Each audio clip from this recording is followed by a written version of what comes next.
Halo, selamat malam rekan-rekan Unsia semuanya dimanapun kalian berada. Perkenalkan, nama saya Sufyan Sauri. Saya dari kelas MJ202.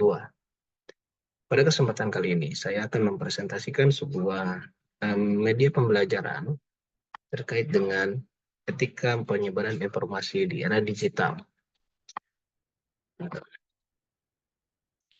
Ini adalah salah satu tugas dari mata kuliah Pendidikan Pancasila sebagai salah satu tugas UAS di semester 2 ini. Oke, kita mulai saja. Etika penyebaran informasi di era digital. Di era digital, akses informasi semakin mudah, namun kemudahan ini juga membawa tantangan baru untuk kita semua, yaitu penyebaran informasi yang tidak dapat bertanggung jawab.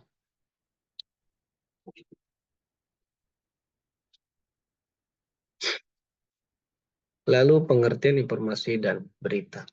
Apa itu informasi dan apa itu berita? Informasi adalah data yang telah diolah dan diinterpretasikan sehingga memiliki makna. Lalu berita adalah informasi yang aktual dan penting, biasanya disampaikan melalui media massa. Ada tiga hal yang harus kita perhatikan dari informasi dan berita ini. Yang pertama adalah fakta, informasi yang benar dan dapat diverifikasi.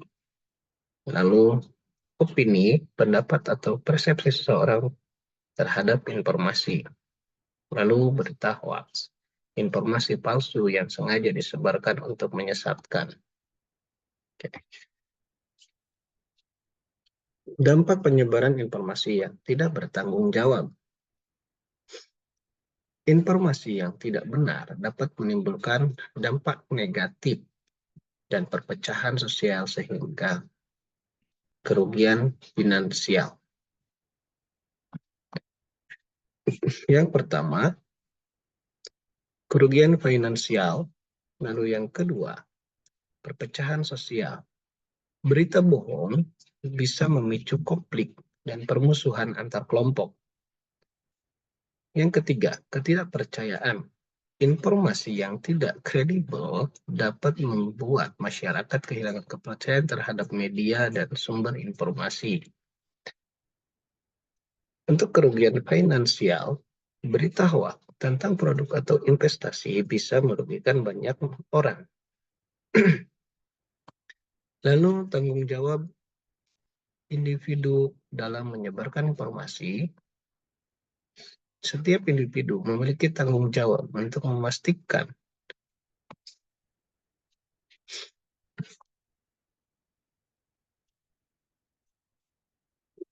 informasi yang disebarkan adalah benar dan bertanggung jawab.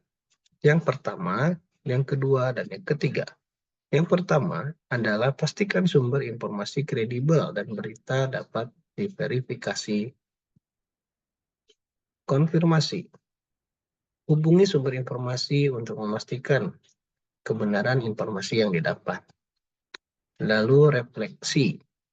Sebelum kita menyebarluaskan suatu berita yang kita dapatkan atau informasi yang kita dapatkan, pertimbangkan dampak informasi yang akan disebarluaskan tersebut.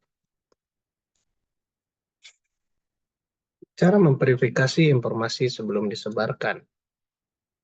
Ada beberapa cara mudah untuk memverifikasi informasi, seperti mengecek sumber informasi dan mencari referensi lain. Yang pertama, sumber informasi. Perhatikan nama domain, alamat, dan kredibilitas sumber informasi tersebut. Lalu yang kedua, referensi. Cari informasi yang sama dari sumber lain yang kredibel. Lalu yang ketiga, fakta. Pastikan informasi yang diperoleh sesuai dengan kenyataan atau fakta.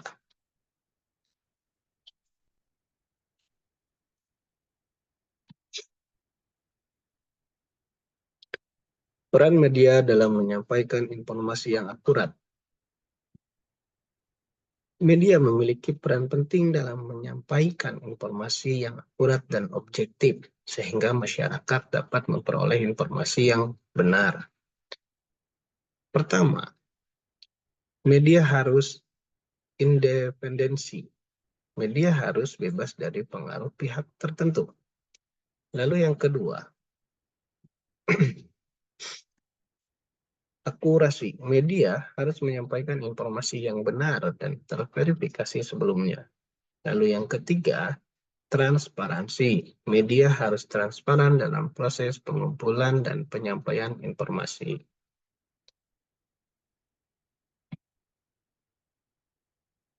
Etika penyebaran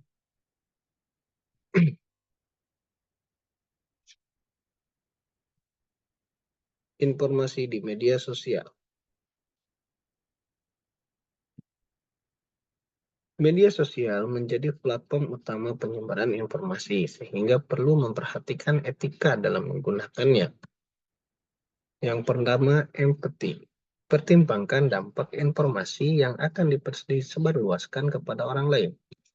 Lalu yang kedua, verifikasi. Pastikan informasi yang disebarluaskan benar, berasal dari sumber terpercaya. Hindari hoax. Jangan menyebarkan informasi yang belum terverifikasi atau tidak jelas sumbernya. Pentingnya literasi digital bagi masyarakat. Literasi digital penting agar masyarakat dapat mengakses, memahami, dan memanfaatkan informasi secara kritis dan bertanggung jawab. Masyarakat diharapkan mampu membedakan informasi, mampu mengakses informasi tersebut, mampu memverifikasi informasi, dan mampu memahami informasi, mampu menilai informasi yang didapat, dan mampu mengelola informasi tersebut. Lalu langkah-langkah praktis untuk menjadi penyebar informasi yang bertanggung jawab. Dengan menerapkan beberapa langkah praktis ini, kita dapat menjadi penyebar informasi yang bertanggung jawab. Yang pertama, kita harus memverifikasi. Pastikan informasi berasal dari sumber yang kredibel. Lalu yang kedua, konfirmasi dahulu. Hubungi sumber informasi untuk memastikan kebenaran berita yang beredar. Lalu yang ketiga, refleksi. Pertimbangkan dampak informasi sebelum disebar luaskan. Yang keempat, etika. Berikan empati dan bertanggung jawab. Bersikap empati dan bertanggung jawab dalam menyebarkan informasi. Kesimpulan dan ajakan untuk masyarakat Indonesia. Penyebaran informasi yang bertanggung jawab adalah kewajiban kita bersama. Mari bersama-sama membangun budaya literasi digital Indonesia yang baik. Akses informasi memanfaatkan teknologi untuk mendapatkan informasi yang akurat. Lalu kita juga harus kritis, berpikir kritis sebelum percaya dan menyebarkan informasi yang didapatkan. Oke, terima kasih. Itu saja yang dapat saya sampaikan. Wassalamualaikum warahmatullahi wabarakatuh.